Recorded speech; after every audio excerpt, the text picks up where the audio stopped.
ಶ್ರೀ ಗುರು ಗಣಪತಿಭ್ಯಾಂ ನಮಃ. ಶ್ರೀ ಶಾರದಾಂಬಾಯೈ ನಮಃ. ಎಲ್ಲ ನನ್ನ ಆತ್ಮೀಯ ವೀಕ್ಷಕ ಬಂಧುಗಳಿಗೆ ನಮಸ್ಕಾರ. ವೀಕ್ಷಕರೇ, ಕ್ರೋಧಿನಾಮ ಸಂವತ್ಸರ, ಗ್ರೀಷ್ಮ ಋತು, ಜ್ಯೇಷ್ಠ ಮಾಸ, ಉತ್ತರಾಯಣ, ಜೂನ್ ತಿಂಗಳ ಮಾಸ ಭವಿಷ್ಯವನ್ನು ತಿಳ್ಕೊಳ್ಳೋಣ ವೀಕ್ಷಕರೇ. ಈ ಮಾಸದಲ್ಲಿ ಬದಲಾಗುವ ಗ್ರಹಗಳ ಬಗ್ಗೆ ಒಮ್ಮೆ ನೋಡೋಣ. ಜೂನ್ ತಿಂಗಳಲ್ಲಿ 1ನೇ ತಾರೀಕು ಅಂದರೆ ಮೊದಲನೇ ದಿವಸನೇ ಕುಜ ಮೇಷರಾಶಿಯನ್ನು ಪ್ರವೇಶ ಮಾಡ್ತಾನೆ. ಜೂನ್ 12ನೇ ತಾರೀಕು ಶುಕ್ರ ಮಿಥುನ ರಾಶಿಯನ್ನು ಪ್ರವೇಶ ಮಾಡ್ತಾನೆ. ಜೂನ್ 14ನೇ ತಾರೀಕು ಸೂರ್ಯ ಮಿಥುನ ರಾಶಿಯನ್ನು ಪ್ರವೇಶ ಮಾಡ್ತಾನೆ. ಮತ್ತೊಮ್ಮೆ ಅದೇ ದಿವಸ ಅಂದರೆ ಜೂನ್ 14ನೇ ತಾರೀಕು ಬುಧ ಮಿಥುನ ರಾಶಿಯನ್ನು ಪ್ರವೇಶ ಮಾಡ್ತಾನೆ. ಬುಧ ತನ್ನ ಸ್ವಕ್ಷೇತ್ರಕ್ಕೆ ಹೋಗ್ತಾನೆ. ಆಲ್ಮೋಸ್ಟ್ 14ನೇ ತಾರೀಕು 3 ಗ್ರಹಗಳು ಬದಲಾಗುವಂಥದ್ದಿರುತ್ತೆ. ಅಂದರೆ ತಿಂಗಳಲ್ಲಿ ಅರ್ಧ ಭಾಗ ಒಂದು ರೀತಿಯ ಫಲಗಳನ್ನು ನೋಡೋದಕ್ಕೆ ಸಾಧ್ಯ, ಇನ್ನು ಅರ್ಧ ಭಾಗ ಅಂದರೆ 14ನೇ ತಾರೀಕಿನ ನಂತರದ ದಿನಗಳಲ್ಲಿ ಪರಿವರ್ತನೆಗಳು ಬಹಳಷ್ಟು ಉಂಟಾಗುವಂಥದ್ದಿರುತ್ತೆ. ಈ ಎಲ್ಲ ಬದಲಾಗುವಂತಹ 4 ಗ್ರಹಗಳಿಂದ ಮೇಷರಾಶಿಯವರಿಗೆ ಜೂನ್ ತಿಂಗಳ ಮಾಸ ಭವಿಷ್ಯ ಹೇಗಿರುತ್ತೆ ನೋಡೋಣ. ಮೇಷರಾಶಿಯವರಿಗೆ ಬಹಳ ವಿಶೇಷವಾದಂತಹ ಮಾಸಗಳು ಅಂತಲೇ ಹೇಳಬೇಕು. ಯಾಕೆಂದರೆ ಯಾವುದೇ ಒಂದು ಜಾತಕಕ್ಕೆ ಅಥವಾ ಗೋಚಾರ ಫಲಗಳಿಗೆ ಲಗ್ನಾಧಿಪತಿ ರಾಶ್ಯಾಧಿಪತಿಯಾದಂಥವರು ಬಲಿಷ್ಠರಾಗಿರುವಂಥದ್ದು ಅತ್ಯಂತ ಅವಶ್ಯಕವಾಗುತ್ತೆ. ಮೇಷರಾಶಿಯವರಿಗೆ ರಾಶ್ಯಾಧಿಪತಿಯಾದಂತಹ ಕುಜನೇ ಜನ್ಮರಾಶಿಯಲ್ಲೇ ಇರ್ತಾನೆ, ಅಂದರೆ ಸ್ವಕ್ಷೇತ್ರದಲ್ಲಿ ಸಂಚಾರ ಮಾಡ್ತಾ ಇರ್ತಾನೆ. ಇದು ಬಹಳ ಅದ್ಭುತವಾದಂತಹ ಸಮಯ ಮೇಷರಾಶಿಯವರಿಗೆ. ಆಲ್ಮೋಸ್ಟ್ 1 ವರ್ಷದ ಯೋಗಗಳನ್ನು ತೆಗೆದುಕೊಳ್ಳೋದಾದರೆ ಈ 2-3 ತಿಂಗಳ ಸಮಯದ ಯೋಗಗಳೇನಿದೆ ಇದು ಮೇಷರಾಶಿಯವರಿಗೆ ಬಹಳಷ್ಟು ಶುಭ ಫಲಗಳನ್ನು ಕೊಡೋದಕ್ಕೆ ಕಾರಣವಾಗುತ್ತೆ. ಹಲವಾರು ವಿಚಾರಗಳಲ್ಲಿ ಯಶಸ್ಸು ಅಭಿವೃದ್ಧಿಗಳನ್ನು ಕಾಣೋದಕ್ಕೆ ಸಾಧ್ಯವಾಗುತ್ತೆ. ಇದನ್ನು ಗಮನಿಸ್ಕೊಂಡು ತಮ್ಮ ಕಾರ್ಯಪ್ರವೃತ್ತರಾಗುವಂಥದ್ದಿದ್ದರೆ ಬಹಳಷ್ಟು ಅನುಕೂಲಗಳನ್ನು ಕೂಡ ಪಡೆದುಕೊಳ್ಳಬಹುದು. ಮೇಷರಾಶಿಯವರಿಗೆ ಈ 2-3 ತಿಂಗಳ ಭವಿಷ್ಯ ಅನ್ನುವಂಥದ್ದು ಅತ್ಯಂತ ಇಂಪಾರ್ಟೆಂಟ್ ಆಗಿರುತ್ತೆ ವೀಕ್ಷಕರೇ.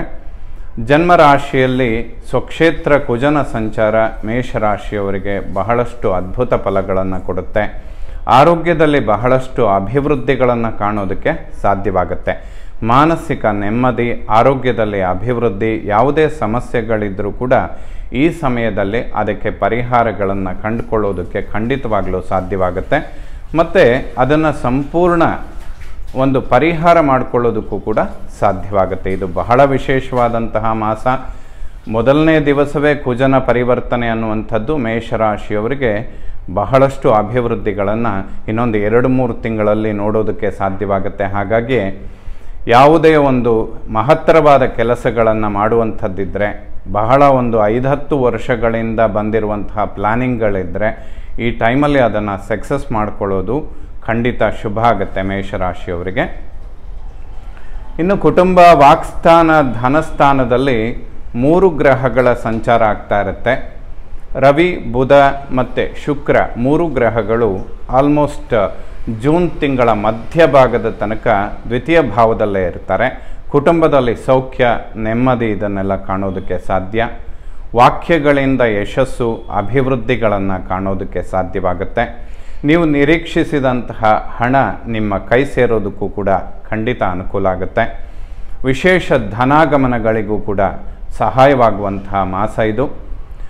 ಹಾಗೆ ಧನವ್ಯಯ ಆಗುವಂಥದ್ದಿದ್ದರೂ ಕೂಡ ಯಾವುದಾದ್ರೂ ಒಂದು ಶಾಶ್ವತವಾದ ವ್ಯವಸ್ಥೆಗಳಿಗೆ, ಅದರಲ್ಲೂ ಕೂಡ ಭೂಮಿ ಖರೀದಿ ಮಾಡುವಂಥದ್ದು, ಪ್ರಾಪರ್ಟಿ, ಆಭರಣಗಳನ್ನು ಖರೀದಿ ಮಾಡುವಂತಹ ವಿಚಾರಗಳು, ಈ ಥರದ ವಿಶೇಷವಾಗಿ ಶಾಶ್ವತವಾದಂತಹ ವ್ಯವಸ್ಥೆಗಳಿಗೆ ಸ್ವಲ್ಪ ಧನವ್ಯಯ ಆಗ್ಬೋದು.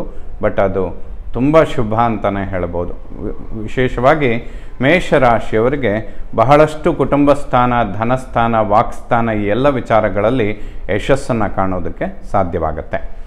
3ನೇ ಮನೆಯನ್ನು ಒಡಹುಟ್ಟು ಸೋದರ ಪರಾಕ್ರಮ ಸ್ಥಾನ ಅಂತ ಹೇಳ್ತೇವೆ. ಈ ಮಾಸದ ಮಧ್ಯಭಾಗದ ನಂತರದಲ್ಲಿ ಒಡಹುಟ್ಟು ಸ್ಥಾನಗಳಲ್ಲಿ ಆಲ್ಮೋಸ್ಟ್ 3 ಗ್ರಹಗಳ ಸಂಚಾರ ಆಗ್ತಾ ಇರುತ್ತೆ. ಬುಧ, ಶುಕ್ರ ಮತ್ತು ರವಿ. ಯಾವುದಾದ್ರೂ ಬ್ಯಾಂಕ್ ಲೋನ್ ಇಂಥದ್ದನ್ನೆಲ್ಲ ಎಕ್ಸ್ಪೆಕ್ಟ್ ಮಾಡ್ತಾ ಇದ್ದರೆ ಖಂಡಿತವಾಗ್ಲೂ ಸಮಯಕ್ಕೆ ಸರಿಯಾಗಿ ಸಿಗುತ್ತೆ. ಅದರಿಂದ ಬಹಳಷ್ಟು ಅಭಿವೃದ್ಧಿಗಳನ್ನು ಕಾಣೋದಕ್ಕೆ ಸಾಧ್ಯ. ಇನ್ವೆಸ್ಟ್ಮೆಂಟ್ಗಳು ಕೂಡ ಖಂಡಿತ ಶುಭವಾಗುತ್ತೆ. ಯಾಕೆಂದರೆ ಈ ಒಂದು ವರ್ಷದಲ್ಲಿ ಈ ಪ್ರಾರಂಭದ 3-4 ತಿಂಗಳು ಮೇಷರಾಶಿಯವರಿಗೆ ಬಹಳಷ್ಟು ಅಭಿವೃದ್ಧಿಯನ್ನು ಕೊಡುತ್ತೆ. ಇದು ಆಲ್ಮೋಸ್ಟ್ ಆಗಸ್ಟ್ ಎಂಡ್ ತನಕ ಕಂಟಿನ್ಯೂಷನ್ ಇರುತ್ತೆ. ಹಾಗಾಗಿ ತುಂಬ ಪ್ಲ್ಯಾಂಡಾಗಿ ವ್ಯವಸ್ಥೆ ಮಾಡಿಕೊಳ್ಳೋದಕ್ಕೆ ಮೇಷರಾಶಿಯವರಿಗೆ ಖಂಡಿತವಾಗ್ಲೂ ಅವಕಾಶಗಳಿರುತ್ತೆ. ಒಡಹುಟ್ಟುಗಳಲ್ಲಿ ಮೈತ್ರಿ ವಾತ್ಸಲ್ಯ ಹೆಚ್ಚಾಗುವಂತಹ ಸಮಯ, ಹಾಗೆ ಒಬ್ಬರಿಂದ ಒಬ್ಬರಿಗೆ ಸಹಾಯಗಳಿಗೂ ಕೂಡ ಖಂಡಿತ ಅವಕಾಶ ಇರುತ್ತೆ, ಶುಭವಾಗುತ್ತೆ. 4ನೇ ಮನೆ ವಿದ್ಯೆ, ಮಾತೃ, ವಾಹನ, ಸುಖ, ಪ್ರಾಪರ್ಟಿ ಅಂತ ಹೇಳ್ತೇವೆ. ಚತುರ್ಥಾಧಿಪತಿಯಾದಂತಹ ಚಂದ್ರ ಜನ್ಮ ರಾಶಿಯಲ್ಲಿ ಶಶಿಮಂಗಳ ಯೋಗ, ಅಂದರೆ ಮೇಷರಾಶಿಯವರಿಗೆ ಚಂದ್ರ ಮೇಷದಲ್ಲೇ ಇರ್ತಾನೆ, ಜೊತೆಗೆ ಕುಜನ ಸಂಚಾರ ಆಗೋದ್ರಿಂದ ಭೂಮಿಗೆ ಸಂಬಂಧಪಟ್ಟಂತಹ ವಿಚಾರಗಳಲ್ಲಿ ಈ ಒಂದು 2-3 ತಿಂಗಳು, ಅದರಲ್ಲೂ ಈ ಮಾಸದ ಮೊದಲನೇ ದಿವಸದಿಂದನೇ ಆ ಯೋಗಗಳು ಅತ್ಯಂತ ಪ್ರಬುದ್ಧಮಾನಕ್ಕೆ ಬರೋದಕ್ಕೆ ಅವಕಾಶಗಳಿರುತ್ತೆ. ಭೂಮಿ ಖರೀದಿ ಮಾಡುವಂತಹ ವಿಚಾರಗಳಲ್ಲಿ ಖಂಡಿತ ಅಭಿವೃದ್ಧಿಗಳನ್ನು ಕಾಣ್ತೀರ. ಹೊಸ ಮನೆ ಕಟ್ಟುವಂತಹ ವಿಚಾರಗಳಿದ್ದರೆ ಖಂಡಿತವಾಗ್ಲೂ ಮುಂದುವರಿಸ್ಬೋದು. ಗುರುಬಲ ಅನ್ನುವಂಥದ್ದು ಅದ್ಭುತವಾದ ಯಶಸ್ಸನ್ನು ಕೊಡುತ್ತೆ. ದ್ವಿತೀಯ ಕುಟುಂಬ ಸ್ಥಾನದಲ್ಲಿರುವಂತಹ ಗುರು ಬಹಳಷ್ಟು ಕುಟುಂಬದಲ್ಲಿ ಸೌಖ್ಯ ಮತ್ತು ಇಂತಹ ಎಲ್ಲ ವಿಚಾರಗಳಿಗೆ, ಅಂದರೆ ಪ್ರಾಪರ್ಟಿ ಮತ್ತು ಮನೆ ಕಟ್ಟುವಂತಹ ವಿಚಾರಗಳು, ಭೂಮಿ ಖರೀದಿ ಮಾಡುವಂತಹ ವಿಚಾರಗಳಿಗೆ ವಿಶೇಷ ಧನಾಗಮನ, ಹಾಗೆ ಈ ಸಮಯದಲ್ಲಿ ಅದನ್ನು ಪ್ರಾರಂಭ ಮಾಡಿದರೂ ಕೂಡ ಸಂಪೂರ್ಣವಾಗಿ ಒಂದು ಗುರಿ ಮುಟ್ಟೋದಕ್ಕೆ ಬಹಳ ಸುಲಭ ಆಗುತ್ತೆ. ಮಧ್ಯದಲ್ಲಿ ಯಾವುದೇ ಅಡೆತಡೆಗಳಿರೋದಿಲ್ಲ. ಮಾತೃವಿನ ಆರೋಗ್ಯದಲ್ಲೂ ಕೂಡ ಅಭಿವೃದ್ಧಿಗಳನ್ನು ಕಾಣೋದಕ್ಕೆ ಖಂಡಿತ ಸಾಧ್ಯ. ಹೊಸ ವಾಹನ ಖರೀದಿ ಮಾಡುವಂತಹ ವಿಚಾರಗಳು ಕೂಡ ಖಂಡಿತ ಶುಭವಾಗುತ್ತೆ, ಯಾವುದೇ ಸಮಸ್ಯೆಗಳಿರೋದಿಲ್ಲ. ವಿದ್ಯಾರ್ಜನೆ ಮಾಡುವಂತಹ ಮಕ್ಕಳಿಗೂ ಕೂಡ ಇದು ಅತಿಶಯವಾದಂತಹ ಶುಭ ಸಮಯ ಅಂತಲೇ ಹೇಳ್ಬೋದು. ಏಕೆಂದರೆ ದ್ವಿತೀಯ ಭಾವದಲ್ಲಿರುವಂತಹ ಗುರು ಈ ಎಲ್ಲ ವಿಚಾರಗಳಿಗೆ ಖಂಡಿತ ಸಪೋರ್ಟ್ ಮಾಡುವಂಥವನಾಗ್ತಾನೆ. ವಿದ್ಯಾರ್ಜನೆ ಮಾಡುವಂತಹ ಮಕ್ಕಳಿಗೆ ಖಂಡಿತ ಯಶಸ್ಸನ್ನು ಕಾಣೋದಕ್ಕೆ ಸಾಧ್ಯವಾಗುತ್ತೆ. 5ನೇ ಮನೆ ಜ್ಞಾನ, ಸಂತಾನ, ಪೂರ್ವಪರ ಪುಣ್ಯ. ಪಂಚಮಾಧಿಪತಿಯಾದಂತಹ ಸೂರ್ಯ ದ್ವಿತೀಯ ಭಾವದಲ್ಲಿ ಗುರುವಿನ ಯುತಿಯಲ್ಲಿ ಸಂಚಾರ ಮಾಡ್ತಾ ಇರ್ತಾನೆ. ಈ ಮಾಸದಲ್ಲಿ ಸಂತಾನದ ಅಂಚಿನಲ್ಲಿರುವವರಿಗೆ ಖಂಡಿತ ಶುಭವಾಗುತ್ತೆ. ಮಕ್ಕಳ ಅಭಿವೃದ್ಧಿ ಯಶಸ್ಸನ್ನು ಕಂಡು ಖಂಡಿತ ಸಂತೋಷ ಪಡುವಂತಹ ಸಮಯ. ಮಕ್ಕಳಿಗೆ ಬಹಳಷ್ಟು ವಿದ್ಯಾರ್ಜನೆ ಮತ್ತು ಉದ್ಯೋಗ ಈ ಎಲ್ಲ ಕ್ಷೇತ್ರಗಳಲ್ಲಿಯೂ ಕೂಡ ಬಹಳಷ್ಟು ಅಭಿವೃದ್ಧಿಗಳನ್ನು ಕಾಣೋದಕ್ಕೆ ಸಾಧ್ಯವಾಗುತ್ತೆ. ಸಂತಾನದ ಅಂಚಿನಲ್ಲಿರುವವರಿಗೂ ಕೂಡ ವಿಶೇಷ ಪುತ್ರ ಸಂತಾನ ಇಂತಹ ವಿಚಾರಗಳಿಗೆ ಖಂಡಿತವಾಗಲೂ ಶುಭವಾಗುತ್ತೆ. 6ನೇ ಮನೆಯನ್ನು ಶತ್ರು, ಋಣ, ರೋಗ ಸ್ಥಾನ ಅಂತ ಹೇಳ್ತೇವೆ. 14ನೇ ತಾರೀಕಿನ ನಂತರ 6ರ ಅಧಿಪತಿಯಾದಂತಹ ಬುಧ 3ನೇ ಮನೆಯಲ್ಲಿ ಸಂಚಾರ ಮಾಡ್ತಾ ಇರ್ತಾನೆ. ಈ 3 ಮತ್ತು 6ರ ಅಧಿಪತಿಗಳ ಇಂಟರ್ಚೇಂಜ್ ಆಗುವಂಥದ್ದು ಖಂಡಿತ ಶುಭವಾಗುತ್ತೆ. ಸೋದರಿಯರಿಗೆ ಬಹಳಷ್ಟು ಅನುಕೂಲಗಳಾಗುತ್ತೆ. ಆರೋಗ್ಯದ ಸಮಸ್ಯೆಗಳಿದ್ದರೆ ಪರಿಹಾರಗಳು ಉಂಟಾಗುತ್ತೆ. ಯಾವುದಾದ್ರೂ ವಿಶೇಷವಾದ ಇನ್ವೆಸ್ಟ್ಮೆಂಟ್ಗಳಿದ್ದರೂ ಕೂಡ ಅವರಿಗೂ ಕೂಡ ಅನುಕೂಲ ಆಗುವಂತಹ ಸಮಯಗಳಿರುತ್ತೆ. ಬಹಳಷ್ಟು ಶುಭ ಸಮಯ ಅಂತಲೇ ಹೇಳ್ಬೋದು. ಯಾವುದೇ ಶತ್ರು ಬಾಧೆಗಳಿರೋದಿಲ್ಲ. ಏಕೆಂದರೆ ಬುಧಾದಿತ್ಯ ಯೋಗವನ್ನು ನಿಪುಣ ಯೋಗ ಅಂತ ಹೇಳ್ತೇವೆ. ಮೇಷರಾಶಿಯವರಿಗೆ ಅದು ಈ ತಿಂಗಳ ಮಧ್ಯಭಾಗದ ನಂತರ ಪರಾಕ್ರಮ ಸ್ಥಾನದಲ್ಲಾಗುವಂಥದ್ದು ಮತ್ತು 14ನೇ ತಾರೀಕಿನ ತನಕ ದ್ವಿತೀಯ ಭಾವದಲ್ಲಿರುವಂಥದ್ದು ಎರಡೂ ಕೂಡ ಶುಭ ಆಗುತ್ತೆ. ಯಾಕೆಂದರೆ ಆಲ್ಮೋಸ್ಟ್ ದ್ವಿತೀಯ ಭಾವದಲ್ಲಿ 14ನೇ ತಾರೀಕಿನ ತನಕ 4 ಗ್ರಹಗಳ ಸಂಚಾರ ಆಗ್ತಾ ಇರುತ್ತೆ. ರವಿ, ಬುಧ, ಶುಕ್ರ ಮತ್ತು ಗುರುಬ್ರಹ್ಮನ ಸಂಚಾರ, ಇದೆಲ್ಲದೂ ಕೂಡ ಅದ್ಭುತವಾದಂತಹ ಸಮಯ. 7ನೇ ಮನೆಯನ್ನು ಮಾಂಗಲ್ಯ, ವಿವಾಹ, ದಾಂಪತ್ಯ ಅಂತ ಹೇಳ್ತೇವೆ. ಮೇಷರಾಶಿಯವರಿಗೆ ಮಂಗಳ ಕಾರ್ಯಗಳನ್ನು ಮಾಡೋದಕ್ಕೆ, ಇಂತಹ ವಿವಾಹ, ಇಂತಹ ಒಂದು ಮಂಗಳ ಕಾರ್ಯಗಳನ್ನು ನಿರೀಕ್ಷೆಯಲ್ಲಿರುವಂಥವರಿಗೂ ಕೂಡ ಇದು ಶುಭ ಸಮಯ. ಯಾವುದೇ ಅಡೆತಡೆಗಳಿಲ್ಲದೆ ವಿವಾಹ ಇಂಥದ್ದಕ್ಕೆ ಮುಂದುವರಿಸೋದಕ್ಕೆ ಖಂಡಿತ ಶುಭವಾಗುತ್ತೆ. ಜೀವನ ಪರ್ಯಂತದ ಒಂದು ದಾಂಪತ್ಯ ಜೀವನ ಕುಟುಂಬದಲ್ಲಿ ಗುರು ಇರುವಾಗ ಮಾಡಿದರೆ ಲೈಫ್ ಟೈಮಲ್ಲಿ ಶುಭ ಫಲಗಳನ್ನು ಕಾಣೋದಕ್ಕೆ ಸಾಧ್ಯ. ವಿವಾಹ ಇಂತಹ ಮಂಗಳ ಕಾರ್ಯಗಳಿಗೆ ಯಾವುದೇ ಅಡೆತಡೆಗಳಿರೋದಿಲ್ಲ. ದಾಂಪತ್ಯ ಜೀವನದಲ್ಲೂ ಕೂಡ ವಿಶೇಷವಾದಂತಹ ಸಾಮರಸ್ಯಗಳನ್ನು ಕಾಣೋದಕ್ಕೆ ಸಾಧ್ಯವಾಗುತ್ತೆ. ಯಾವುದೇ ನಿಷ್ಠೂರಗಳಿಗೆ ಖಂಡಿತ ಅವಕಾಶ ಇರೋದಿಲ್ಲ ವೀಕ್ಷಕರೇ. ಅಷ್ಟಮ ಭಾವವನ್ನು ಮೃತ್ಯುಸ್ಥಾನ ಹಾಗೆ ಗೌಪ್ಯ ರಂಧ್ರಸ್ಥಾನ ಅಂತ ಕೂಡ ಹೇಳ್ತೇವೆ. ಏಕಾದಶದಲ್ಲಿರುವಂತಹ ಶನಿ ಮಹಾತ್ಮ ಅಷ್ಟಮ ಭಾವವನ್ನು ವೀಕ್ಷಣೆ ಮಾಡ್ತಾನೆ. ಇದರ ಫಲವಾಗಿ ಶನಿಯನ್ನು ಆಲ್ಮೋಸ್ಟ್ ಅವನು ಏಕಾದಶದಲ್ಲಿರುವಾಗ ಅವನ ದೃಷ್ಟಿ ಅನ್ನುವಂಥದ್ದು 8ನೇ ಮನೆಯ ಮೇಲೆ ಬಿದ್ದಾಗ ಸ್ವಲ್ಪ ಟೆನ್ಷನ್ಗಳನ್ನು ಶನಿ ಕೊಡ್ತಾ ಇರ್ತಾನೆ. ಈಶ್ವರನ ಒಂದು ದರ್ಶನ ಮಾಡುವಂಥದ್ದು, ಆಂಜನೇಯನ ದರ್ಶನ ಮಾಡುವಂಥದ್ದು ಖಂಡಿತ ಶುಭವಾಗುತ್ತೆ. ಏಕೆಂದರೆ 7.5 ಅನ್ನೋದು ಪ್ರಾರಂಭ ಆಗೋದಕ್ಕೆ ಮೇಷರಾಶಿಯವರಿಗೆ 1 ವರ್ಷಗಳ ಕಾಲಾವಕಾಶ ಇದೆ. ಆ 1 ವರ್ಷಗಳಲ್ಲಿ ಗುರುಬಲ ಕೂಡ ಇರುತ್ತೆ. ಅಲ್ಲಿಗೆ ಈ ಎಲ್ಲ ಗ್ರಹಗಳ ಒಂದು ಪ್ಲಾನೆಟರಿ ಪೊಸಿಷನ್ ಮೇಷರಾಶಿಯವರಿಗೆ ಆಲ್ಮೋಸ್ಟ್ ಇನ್ನೊಂದು ವರ್ಷ ತುಂಬ ಉತ್ತಮ ಸ್ಥಿತಿಯಲ್ಲಿರುತ್ತೆ. ಹಾಗಾಗಿ ಯಾವುದೇ ಹೆಚ್ಚಿನ ಟೆನ್ಷನ್ಗಳಿಗೆ ಅವಕಾಶ ಇರೋದಿಲ್ಲ. ಅಷ್ಟಮ ಭಾವದ ಮೇಲೆ ಗುರುದೃಷ್ಟಿ ಕೂಡ ಬೀಳೋದ್ರಿಂದ ಯಾವುದೇ ಮೃತ್ಯು ಭಯ ಇಂತಹ ಕಂಟಕಗಳಿಗೆ ಖಂಡಿತ ಅವಕಾಶ ಇರೋದಿಲ್ಲ. ಶುಭ ಫಲಗಳನ್ನು ಖಂಡಿತ ಕಾಣೋದಕ್ಕೆ ಸಾಧ್ಯ. 9ನೇ ಮನೆಯನ್ನು ಭಾಗ್ಯಸ್ಥಾನ, ಪಿತೃಸ್ಥಾನ ಅಂತ ಹೇಳ್ತೇವೆ. ಭಾಗ್ಯಾಧಿಪತಿಯಾದಂತಹ ಗುರು ಕುಟುಂಬ ಸ್ಥಾನದಲ್ಲಿರ್ತಾನೆ. ಪಿತೃವಿನ ಆರೋಗ್ಯದಲ್ಲಿ ಅಭಿವೃದ್ಧಿಗಳಾಗೋದಕ್ಕೆ ಸಾಧ್ಯವಾಗುತ್ತೆ. ಪಿತೃಕ್ಷೇಮಕ್ಕೆ ಅನುಕೂಲಗಳುಂಟು. ಹಾಗೆ ಪಿತ್ರಾರ್ಜಿತ ಆಸ್ತಿ, ಪ್ರಾಪರ್ಟಿ ಇಂಥದ್ದು ಕೂಡ ಬರೋದಕ್ಕೆ ಖಂಡಿತ ಶುಭ ಸಮಯ. ಅವರ ಒಂದು ಅನುಗ್ರಹ, ಆಶೀರ್ವಾದದ ರೂಪದಲ್ಲಿ ಇದನ್ನೆಲ್ಲ ಪಡ್ಕೊಳ್ಳೋದಕ್ಕೆ ಖಂಡಿತ ಸಾಧ್ಯವಾಗುತ್ತೆ. ದ್ವಿತೀಯ ಭಾವದಲ್ಲಿ ಗುರು ಭಾಗ್ಯಾಧೀಶನಾಗಿ ಕೂತ್ಕೊಳ್ಳೋದು ಮೇಷರಾಶಿಯವರಿಗೆ ಭಾಗ್ಯೋದಯವಾಗುತ್ತೆ ಅಂತಲೇ ಹೇಳ್ಬೋದು. ದಶಮವನ್ನು ಕರ್ಮ ಉದ್ಯೋಗ ಸ್ಥಾನ, ಕರ್ಮಾಧಿಪತಿ ಶನಿ ಏಕಾದಶದಲ್ಲಿದ್ದು, ಪಂಚಮಾಧಿಪತಿ ಸೂರ್ಯ ಗುರುಬ್ರಹ್ಮನ ಯುತಿಯಲ್ಲಿದ್ದು, ಭಾಗ್ಯಾಧೀಶನಾಗಿ ಗುರು ಮೇಷರಾಶಿಗೆ ದ್ವಿತೀಯ ಭಾವದಲ್ಲಿರೋದರಿಂದ ರಾಶ್ಯಾಧಿಪತಿಯೂ ಕೂಡ ಜನ್ಮರಾಶಿಯಲ್ಲೇ ಇದ್ದಾನೆ. ಈ ಎಲ್ಲ ಕಾಂಬಿನೇಷನ್ ಮೇಷರಾಶಿಯವರಿಗೆ ಉದ್ಯೋಗದಲ್ಲಿ ಪ್ರಮೋಷನ್, ಬಡ್ತಿ ಇದನ್ನೆಲ್ಲ ಪಡ್ಕೊಳ್ಳೋದಕ್ಕೆ ಸಾಧ್ಯವಾಗುತ್ತೆ. ಉದ್ಯೋಗದ ಪರಿವರ್ತನೆಗಳನ್ನೇನಾದರೂ ನಿರೀಕ್ಷೆ ಮಾಡ್ತಾ ಇದ್ದರೆ ಖಂಡಿತ ಆಗಸ್ಟ್ ಒಳಗಡೆ ಮಾಡಿಕೊಳ್ಳುವಂಥದ್ದು. ಅದರಲ್ಲೂ ಕೂಡ ಈ 2 ಮಾಸಗಳು ಅಂದರೆ ಈ ಜೂನ್ ತಿಂಗಳ ಮಾಸದಲ್ಲಿಯೂ ಕೂಡ ಉದ್ಯೋಗದ ಪರಿವರ್ತನೆಗಳಿಗೆ ಅತ್ಯಂತ ಶುಭ ಸಮಯ.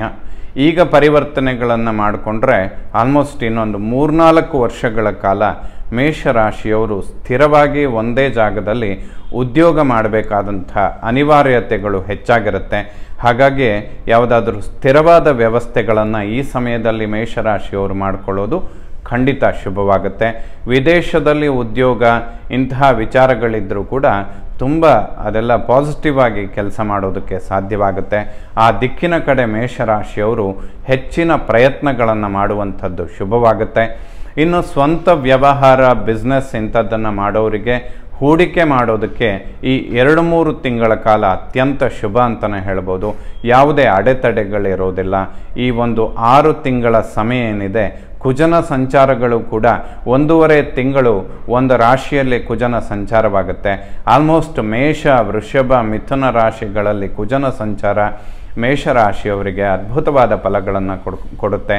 ಹಾಗಾಗಿ ಈ ಮಾಸದಿಂದ ಏನೆಲ್ಲ ಪ್ಲ್ಯಾನ್ಡ್ ಆಗಿ ಮಾಡೋದಕ್ಕೆ ಸಾಧ್ಯ ಅವೆಲ್ಲ ಸಕ್ಸಸ್ಸನ್ನು ಕೂಡ ಖಂಡಿತ ಕಾಣುತ್ತೆ. ಮೇಷರಾಶಿಯವರು ಇದನ್ನು ಗಮನಿಸ್ಕೊಳ್ಬೇಕು. ಏಕಾದಶವನ್ನು ಲಾಭಸ್ಥಾನ, ಕರ್ಮಾಧಿಪತಿ ಶನಿ ಲಾಭದಲ್ಲಿರುವಂಥದ್ದು. ಸ್ವಲ್ಪ ಪ್ರಯತ್ನ ಮಾಡಿದರೂ ಕೂಡ ಹೆಚ್ಚಿನ ಲಾಭಗಳು ದೊರಕೋದಕ್ಕೆ ಮೇಷರಾಶಿಯವರಿಗೆ ಖಂಡಿತ ಅವಕಾಶಗಳುಂಟು. ಹೆಚ್ಚಿನ ಪ್ರಯತ್ನಗಳನ್ನು ಮಾಡಿ ಸ್ವಲ್ಪ ಪ್ರಯತ್ನಿಸಿದರೂ ಕೂಡ ಅತಿಶಯ ಲಾಭಗಳು ಬರುವಂತಹ ಸಮಯ ಅಂತ ಕೂಡ ಹೇಳ್ಬೋದು. ಶನಿ ಯೋಗ ಅದ್ಭುತವಾಗಿರುತ್ತೆ. 30 ವರ್ಷಕ್ಕೊಮ್ಮೆ ಶನಿ ಉತ್ತಮ ಸ್ಥಿತಿಗೆ ಬರುವಂಥದ್ದು, ಈ ಫಲಗಳನ್ನು ಪಡ್ಕೊಳ್ಳುವಂಥದ್ದು ಖಂಡಿತ ಅವಶ್ಯಕವಾಗುತ್ತೆ. ವ್ಯಯಭಾವವನ್ನು ಮೋಕ್ಷಸ್ಥಾನ ಅಂತ ಹೇಳ್ತೇವೆ. ವ್ಯಯದಲ್ಲಿರುವಂತಹ ರಾಹು ಯಾವುದಾದ್ರೂ ಶೇರ್ ವ್ಯವಹಾರ ಇಂಥದ್ದೆಲ್ಲ ಮಾಡೋದಕ್ಕೆ ಈ ಸಮಯ ಅಷ್ಟು ಸೂಕ್ತ ಅಲ್ಲ. ಧನವ್ಯಯ ಆಗೋದಕ್ಕೆ ಬಹಳಷ್ಟು ಅವಕಾಶಗಳಿರುತ್ತೆ. ಹಾಗೆ ಆರೋಗ್ಯದಲ್ಲಿ ಸಣ್ಣ ಪುಟ್ಟ ವ್ಯತ್ಯಾಸಗಳಿಗೂ ಕೂಡ ರಾಹು ಸ್ವಲ್ಪ ಕಾರಣನಾಗ್ತಾನೆ. ಇವೆಲ್ಲ ಈ ಜೂನ್ ತಿಂಗಳ 1ನೇ ದಿನದಿಂದ ಅಭಿವೃದ್ಧಿಗಳನ್ನು ಈ ಎಲ್ಲ ವಿಚಾರಗಳಲ್ಲಿ ಕಾಣ್ತೀರಾ. ಯಾವುದಾದ್ರೂ ಅತಿಶಯವಾದ ರಾಜಯೋಗಗಳು ಸಂಧಿಸುವಾಗ ಕಂಟಕಗಳು ಕೂಡ ಸ್ವಲ್ಪ ಪ್ರಮಾಣದಲ್ಲಿ ಇರುತ್ತೆ ಅಂತ ಹೇಳುತ್ತೆ. ಹಾಗಾಗಿ 12ರಲ್ಲಿರುವಂತಹ ರಾಹು ಸ್ವಲ್ಪ ದೇವತಾರಾಧನೆ, ಜ್ಯೇಷ್ಠ ಮಾಸದಲ್ಲಿ ದುರ್ಗಾರಾಧನೆ ಇವೆಲ್ಲ ಬಹಳ ಶುಭವಾಗುತ್ತೆ. ದುರ್ಗಾ ಪರಮೇಶ್ವರಿಯ ದರ್ಶನ ಮಾಡುವಂಥದ್ದು ಮೇಷರಾಶಿಯವರಿಗೆ ಬಹಳ ಶುಭ ಅಂತಲೇ ಹೇಳ್ಬೋದು. ಒಟ್ಟಿನಲ್ಲಿ ಮೇಷರಾಶಿಯವರು ಗಮನಿಸ್ಕೊಳ್ಬೇಕಾದಂತಹ ವಿಚಾರ ಅಂತ ಹೇಳಿದರೆ, ಆಲ್ಮೋಸ್ಟ್ ಮಾಸ ಭವಿಷ್ಯಗಳನ್ನು ಪ್ರತಿ ತಿಂಗಳು ಕೇಳ್ತಾ ಬರ್ತೀರ. ಬಟ್ ಇಡೀ ವರ್ಷದಲ್ಲಿ ಈ ಒಂದು 2-3 ತಿಂಗಳ ಸಮಯ ಏನಿದೆ, ಇದು ಮೇಷರಾಶಿಯವರು ಬಹಳಷ್ಟು ಗಮನ ಕೊಟ್ಟು ಹೆಜ್ಜೆಗಳನ್ನು ಇಡೋದಕ್ಕೆ ಪ್ರಯತ್ನಗಳನ್ನು ಮಾಡಬೇಕು. ಯಾಕೆಂದರೆ ಇದು ತುಂಬ ಸಕ್ಸಸ್ಸನ್ನು ತಂದುಕೊಡುವಂತಹ ಸಮಯ. ಎಲ್ಲ ಗ್ರಹಗಳು ಕೂಡ ಮೇಷರಾಶಿಯವರಿಗೆ ಬಹಳಷ್ಟು ಶುಭ ಸ್ಥಾನಗಳಲ್ಲಿ ಸಂಚಾರ ಮಾಡ್ತಾ ಇರ್ತಾರೆ. ಭೂಮಿಗೆ ಸಂಬಂಧಪಟ್ಟಂತಹ ವಿಚಾರಗಳಿಗೆ ಇದು ಅತಿಶಯವಾದಂತಹ ಅಭಿವೃದ್ಧಿಗಳನ್ನು ಕೊಡುವಂತಹ ಸಮಯ. ಮೇಷರಾಶಿಯವರು ಇದನ್ನು ಗಮನಿಸ್ಕೊಳ್ಬೇಕು. ಎಲ್ಲ ನವಗ್ರಹಗಳು ಕೂಡ ಮೇಷರಾಶಿಯವರಿಗೆ ಶುಭ ಫಲಗಳನ್ನೇ ಕೊಡುವಂಥವರಾಗಲಿ. ಶ್ರೀ ಶಾರದಾ ಪರಮೇಶ್ವರಿಯ ಸಂಪೂರ್ಣ ಅನುಗ್ರಹ ಎಲ್ಲ ನನ್ನ ವೀಕ್ಷಕ ಬಂಧುಗಳ ಮೇಲಿರಲಿ. ಶುಭವಾಗಲಿ ವೀಕ್ಷಕರ.